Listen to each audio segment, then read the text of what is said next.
E 2025 começa bem para vereadores de 17 capitais brasileiras. Isso porque, meus amigos, eles terão aumento nos seus salários, que vão de 3% até 108%.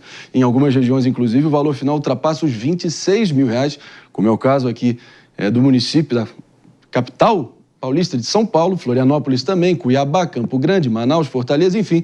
David de Tarso tem mais detalhes. Conta pra gente. Tem que dar o crédito porque esse levantamento foi feito pelo G1, mas fato é que realmente em algumas cidades, né, o aumento é muito expressivo. Em Boa Vista, em Roraima, que teve esse aumento de 108%, são mais de R$10 mil acrescidos no valor, né, que o vereador recebe por lá. Então ele ganhava um pouco mais de 10 mil, agora está recebendo um pouco mais de R$20 mil. Esse é um exemplo do Brasil, onde a gente tem que lembrar os vereadores que votam a lei para aumentar os salários, ou seja, eles mesmos escolhem quanto que eles podem aumentar. Claro que precisa seguir algumas diretrizes, como, por exemplo, não pode ultrapassar 75% do que um deputado estadual ganha, além também de não ultrapassar o salário dos ministros, que hoje está em pouco mais de R$44 mil.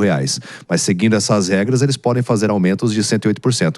Mas eu fico me perguntando qual que é a base de cálculo que eles utilizaram para dar um aumento de 108% em relação aos próprios salários. A inflação lá deve estar realmente muito alta, né? Agora, o problema é receber o aluguel deles. Né?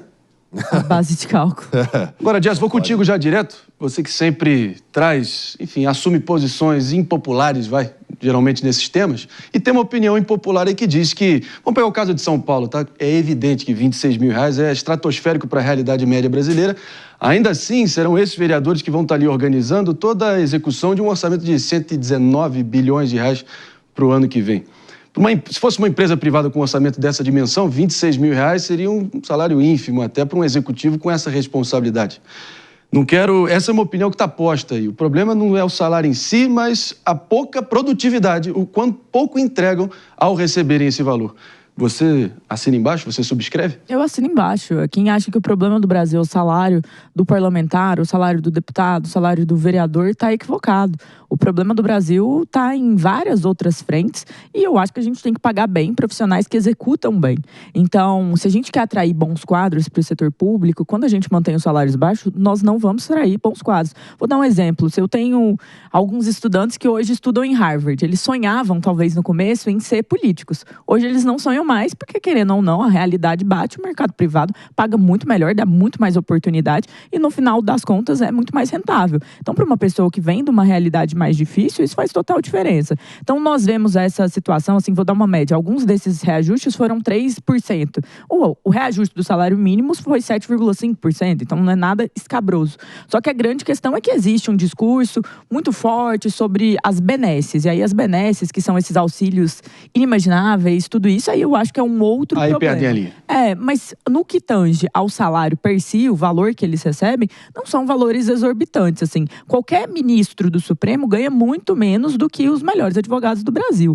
Então, assim, quando a gente vai olhar para o setor público, eu acho que a gente também tem que ter essa visão de qual que é o salário e o que esse salário atrai. Qual que é o problema no Brasil? Corrupção, ineficiência, mau uso do dinheiro público. São esses problemas. Não é o quanto o vereador aqui em São Paulo ganha por mês que está, de fato, levando o Brasil para o déficit fiscal, galera. Não é isso.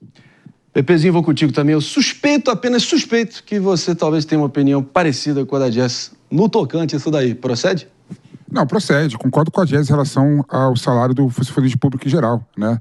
E outro ponto interessante, a pessoa fica discutindo, ilegal, é absurdo, mas a lei permite, né? O David trouxe aqui os requisitos para você, qual que é o salário teto, né, do vereador de qualquer cidade do Brasil. O teto é 85% de quanto ganha o deputado estadual, de acordo com determinados requisitos do número de habitantes. Oi? 75%. 75% de acordo com a quantidade de número de habitantes, né?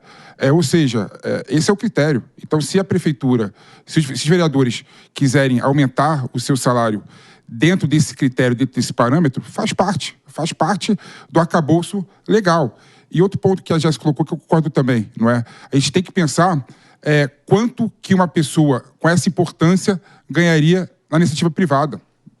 E com certeza a iniciativa privada, ela ganha muito mais do que ganha um vereador. Eles têm que ter recursos para trazer bons quadros para a política. Não adianta fazer populismo. Claro, o empresário que é rico na política fala assim, é absurdo aumentar o salário. Porque não ganha dinheiro com a política. Então, a gente tem que ter quadros de pessoas que sejam independentes politicamente, sejam independentes intelectualmente e que possam entrar na política. Então, eu não vejo esse como um grande problema do Brasil e um problema de desequilíbrio fiscal por conta disso. André, se me permite só um acréscimo que dá margem para o que o PP está falando. Situação de Minas Gerais, o governo de Minas Gerais. O governador Romeu Zema aumentou o próprio salário. E aí todo mundo saiu ali criticando, olha, criticou tanto e agora aumentando o próprio salário. Só que ele, inclusive, doa o salário dele, porque ele é um empresário muito bem-sucedido e rico, ele doa o salário dele. Mas por que ele fez esse aumento? Porque o salário dele é o que dá margem para o salário do secretariado. Então, é um sopeso entre o salário. Então, o salário dele é o limite do secretariado. E aí tinha secretário que era bambambam do setor privado, quadros competentíssimos, que tinham um salário baixo no comparativo ao que o mercado paga e não estavam querendo mais continuar no secretariado. Então, ele fez isso para poder dar uma margem maior e aumentar um pouco o salário. Nesse caso, é uma prova de que qualidade dentro do setor público, muitas vezes também vai significar que a gente vai ter que aumentar o salário. Porque, gente, não é todo mundo que tem a vida do João Dória, que é um empresário bem-sucedido, e que pode simplesmente doar seu salário, Romeu Zema, ou que não depende disso. A gente tem que parar de ver a política só como uma situação, quase você está fazendo um favor. Se o político é bom, competente, se ele entrega, qual que é o problema dele ganhar bem? O problema é que no Brasil a gente não tem escolhido bons políticos, mas o problema também é a proporcionalidade, né? Muitas vezes quem está no setor público, por exemplo, um policial militar, um agente da lei, ele não tem um aumento de 108% do seu salário. Mas tem motivo para isso. A quantidade de policial militar, a quantidade de professores é muito maior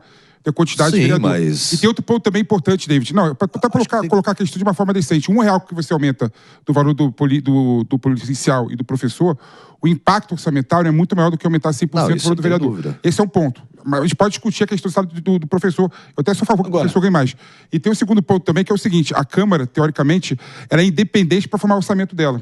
Não é? Então, o que a gente pode discutir de uma forma muito mais eficiente é ter limites de gasto da Câmara dos Vereadores para ela poder usar esse limite para pagar melhor os vereadores e conseguir reduzir os custos financeiros de conta de luz, conta de água, de gabinete, de cota parlamentar. Essa discussão, eu sou a favor. Podem amar ou odiar o Palumbo, quem está na vida pública vira vidraça. Mas, na minha conta, você é um homem de bom senso. Você que já teve na vida privada várias vezes, mas é um funcionário público longevo, várias atuações. Você mesmo citou a tua atuação nos anos de vereança no bloco anterior. Você já foi um desses 55 vereadores aqui na cidade de São Paulo. Afinal de contas, o problema está nesse aumento? Você acha errado, proibitivo? Ou o problema é na baixa produtividade, receber muito e fazer muito pouco? Olha, tem vereadores que trabalham muito, viu? Não é fácil ser vereador na cidade de São Paulo, não. É reunião atrás de reunião, é sábado, é domingo, atendendo demanda do povo. Você está muito próximo da população.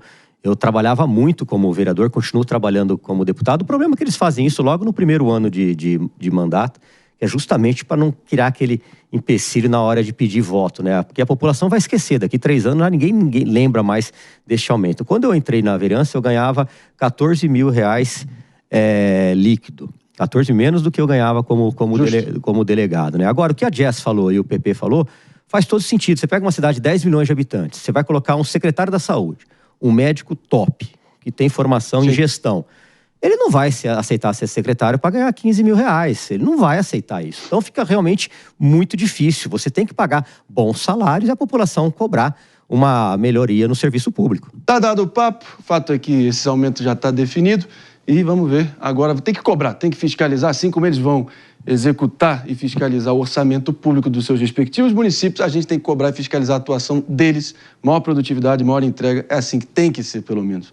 10 horas e 26 minutos, aqui no Ponteiro, pessoal, vamos partir para um rápido break, só para quem está nos ouvindo, tá? Sintonizados aqui na rede Jovem Pan de Rádio Morning Show, volta já para vocês. E olha só, na contramão dos vereadores, minha bancada querida, o prefeito de São Luís, no Maranhão, Eduardo Braide, tá? Vetou o aumento do próprio salário proposto pela Câmara. Olha só, o reajuste aumentaria o salário do prefeito em R$13 mil. De R$25 mil iria para R$38 mil, mas ele não quis. Não quis, bateu o pé, deu exemplo, até porque eu imagino que ali, temendo aquele famoso efeito cascata, que se aumenta para mim, vou ter que aumentar para a tropa inteira, e esse efeito cascata vai ali no nervo central do próprio orçamento. Não é isso, David?